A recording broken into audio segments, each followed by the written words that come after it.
नमस्कार दोस्तों, आज मैं सुनाऊंगा परिवार और माँ, तीन भाई और एक बहन की कहानी। एक गांव में एक सुखी परिवार रहता था। उस परिवार में तीन भाई और एक बहन थी।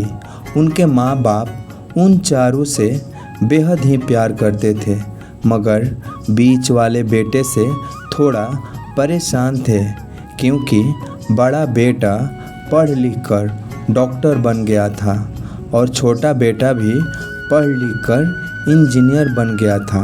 लेकिन उनका बीच वाला बेटा अनपढ़ और गंवार ही बनकर रह गया था। अब उनको दोनों बेटे डॉक्टर और इंजीनियर ने शादी भी कर ली थी और कुछ महीनों के बाद ही उनके बेटी की अच्छे घरानों में शादी हो जाती है। मगर बीच वाला बेटा अभी भी कुंवारा ही था, क्योंकि वह बिल्कुल ही अनपढ़ था। कहीं पर वे छोटा सा मजदूरी का काम करता था, इसलिए उससे शादी के लिए कोई भी लड़की।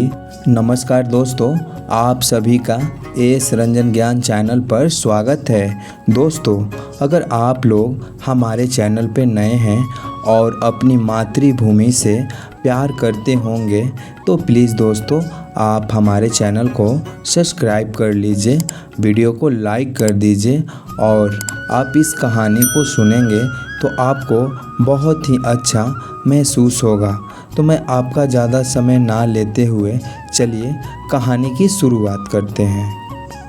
नहीं मिल रही थी और उसके माँ बाप उससे बहुत ही परेशान हो चुके थे।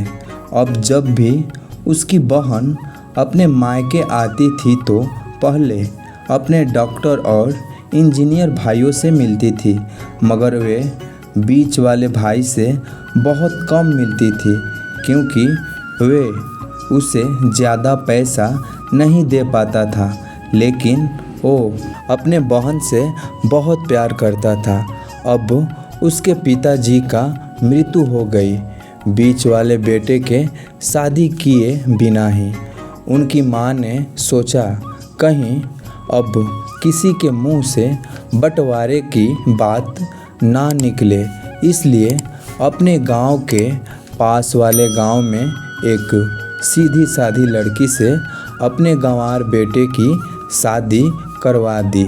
शादी होते ही न जाने क्या हुआ, अब उसका अनपढ़ बेटा पूरा मन लगाकर काम करने लगा, पहले से कहीं ज़्यादा मेहनत भी करने लगा। अब उसके कोई दोस्त बुलाने आते तो वह यही कहता था कि पहले तो मैं अकेला जैसे तैसे काम कर के खा लेता था, अब तो हमारी शादी हो गई, पत्नी के लिए भी कमाना पड़ता है और कल को आने वाले बच्चों के लिए भी तो जोड़ना पड़ेगा। इसलिए दोस्त, अब मैं तेरे साथ नहीं घूम सकता। ये कहकर उसका गंवार लड़का सीधा निकल जाता था। अब उसके दोनों भाई डॉक्टर और इंजीनियर बात करते हैं, हम दोनों तो उस गंवार से ज़्यादा पैसा कमाते हैं, इसलिए हम घर और ज़मीन का बंटवारा कर लेते हैं और उस गंवार से अलग हो जाते हैं, क्योंकि वो अब हमारे बराबर कभी भी नहीं कमा सकता है। इसलिए उन दोनों भाइयों ने अपने माँ के लाख माना करने के बावजूद भी बंटवारे का तारीख तय कर दी और उन्होंने अपने बहन को भी बुलवा लिया और अपने गंवार भाई से भी आज तुम अपने काम पर मत जाना, क्योंकि हम लोग आज घर और ज़मीन का बंटवारा करेंगे। उसी वक्त उसकी बहन भी आ जाती है। तब भी उसका गंवार भाई बोला, तुम लोग बंटवारा कर लो, मुझे जो भी देना हो दे देना, मैं शाम को आकर अंगूठा लगा दूंगा। तभी उसकी बहन बोलती है, अरे बेवकूफ़, तुम तो अनपढ़ ही रहेगा, जमीन का हिसाब तो आमने सामने बैठकर ही होता है। तभी उसके दोनों भाई बीच वाले गंवार भाई को उल्टा सीधा कहते हैं। तभी उसकी माँ भी उसे कहती है कि बेटा, आज तुम काम पर मत जाना, बंटवारा तेरे सामने ही होगा, वही अच्छा है। उसी वक्त वकील भी आ जाता है। तभी वकील कहता है, आपका सारा हिसाब मिलाकर 10 बीघा ज़मीन है और आपका घर है। अब ये बताओ कि किसको कितना हिस्सा देना है। मैं उसी हिसाब से बंटवारे का कागज़ बना दूंगा।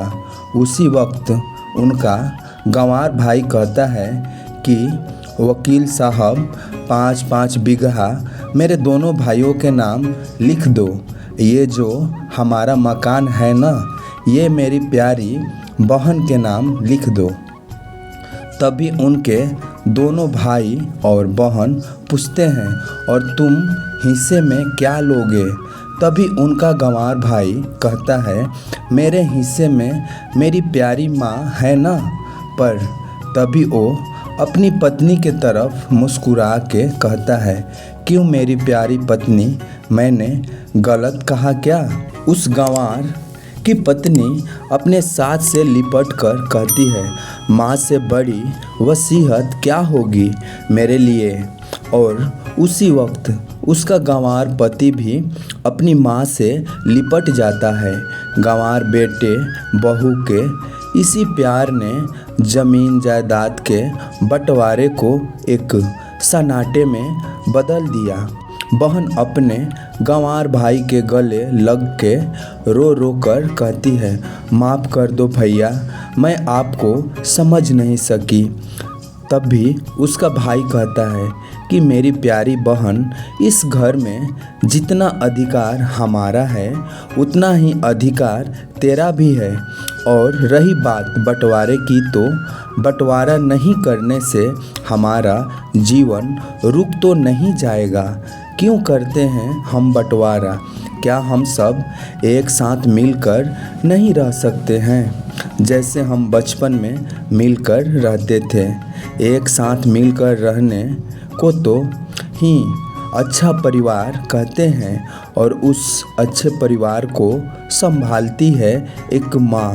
तभी उसके दोनों भाई भी बहुत शर्मिंदा होते हैं और वे बंटवारे का सभी कागज़ फाड़कर फेंक देते हैं।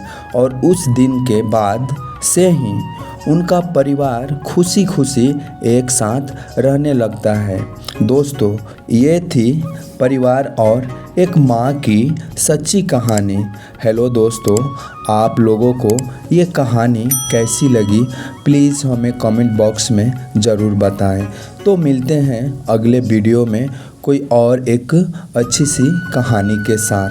तब तक के लिए जय हिंद, वंदे मातरम।